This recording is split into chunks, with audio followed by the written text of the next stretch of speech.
I'm Dan Galusha and welcome to another edition of Shootin' Plink. Today I'm going to be shooting one of my old favorites, a Browning Buckmark.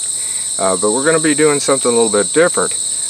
Before we shot it with the higher velocity type ammunition, and I've had some viewers and readers that have said, well, they had heard that it shoots at a lower velocity. So what we're going to be doing is trying some lower velocity ammo. In fact, we're going to be trying some that is at around 1100 FPS, another one that is close, 1070, which is a CCI, and another CCI, which is 710. Now, I haven't got much faith in that one cycling through here, but we'll try it, and that'll be the last one we will. The first one will be an Aguila, and like I said, that's around, I think, 1140, 1170, somewhere or other in there, and it just may cycle since it's supposed to do it in a lower velocity.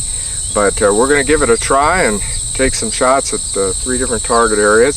And like I said, we're going to start off with the higher one, the Aguila, and then we're going to go to the CCI standard, which is the 1070, like I said, and then the CCI quiet, which is the 710. And like I said, I don't know. We're going to find out. So let's go.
Alright, we got the shooting gun here now, and obviously, I imagine you heard the constant at the end there on the 710. The others all cycled fine, but the 710 I was having a hand cycle, every one of them. I had to pull back the bolt and that, but I went ahead and I shot the 10 shots just to see what it does, because I like to see what the accuracy of it was with it, and it's not too bad. I pulled up the target here, and we're going to be looking at it here. I'm going to bring it up so you can see it a lot closer, and we'll talk about this.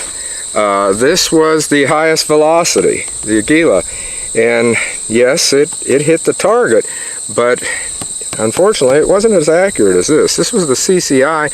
It's a little lower velocity, a 1070, and you can see I got a lot of them, and in fact one just dead center, and that, again, that was the CCI standard velocity, so it did very, very well. The CCI 710, I got a lot of them in the black bullseye area, and one quite close to the center. One, though, was a flyer way down here. And as I said, this was all hand cycled. I had to, every time I had to pull a bolt back, but I did want to see what it would do, so I did that. So the 710, no, I do not recommend that for this semi-automatic. This one, this standard velocity CCI, and this will shoot too. I mean, there's no doubt about it, it'll shoot, but I'm just out here a lot further in the target. This one was definitely the most accurate, the CCI standard. So I was quite impressed with that, and probably will be using a lot of the CCI standard because of that. And you know, it's going to be a good velocity. So you can, for those of you that asked, you can go with a lower velocity on this Buckmark. It is a very, very good gun anyway.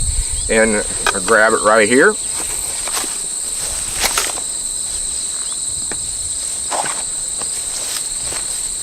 Left it back there where I was shooting. I was shooting, by the way, at the 10 meter mark. Now, I know you're saying 10 meters. Why is he always say 10 meters? Because I do. I don't shoot at the 10 yard mark. The reason being is a lot of your qualifying is at 10 yards, at least in the United States. And if I can shoot at the 10 meter, which is just a little bit further, not that much, maybe about a yard, that sort of a thing, closer to 11 yards, I guess you'd say, then I'm going to be able to do pretty good. And I'd rather kind of hone my sights in on that. And like I said, this is an excellent gun. I mean, no doubt about it. Safety over here. You've seen it before. You can see the review. You know what it does. And I am going to be doing another video that you're going to want to watch. It's going to have a Buckmark sight on it. The reflex sight. I'm going to be putting one of those on this, and then we're going to be shooting it again. And probably I'll be shooting at standard velocity. I might shoot some of the higher powered stuff just to see what it do, especially when I first put that thing together and start sighting it in. I'm going to want to do it on higher velocity.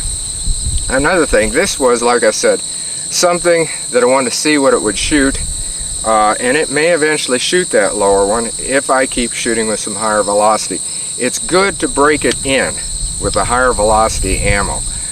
So I'll probably be shooting a lot of 1200 plus from now on, and then go back to the other if I want. But as I said, I wanted to see what it'd do, because I was getting questions. I had questions myself. When people start telling you, hey, this thing will really do it, you want to see, will it? You know, because most companies, you go with a semi-automatic, what are they going to say? Shoot high velocity, and that's true with most. Now, my 1911 22, you're going to go with the higher velocity stuff. And that 1200 Federal match has worked great. I mean, I've used a lot of different sort of ammunition, and I'm going to be trying out some Ely ammunition too, and you're going to want to stay tuned for that one. That's going to be down the line just a little bit, and we're going to be doing a few other things besides. And again, I'm going to be using that Ely just to see what it does. I've never shot that. I've had people say it's great, it's Olympic, you know, it's what they use in the Olympics, so it's very, very good ammunition. But again, what we were doing today is seeing how this thing does with lower velocity, and it definitely went all the way down to 1070. So, hey, that's great. And until next time, get out and shoot safe and have a great day of plinking.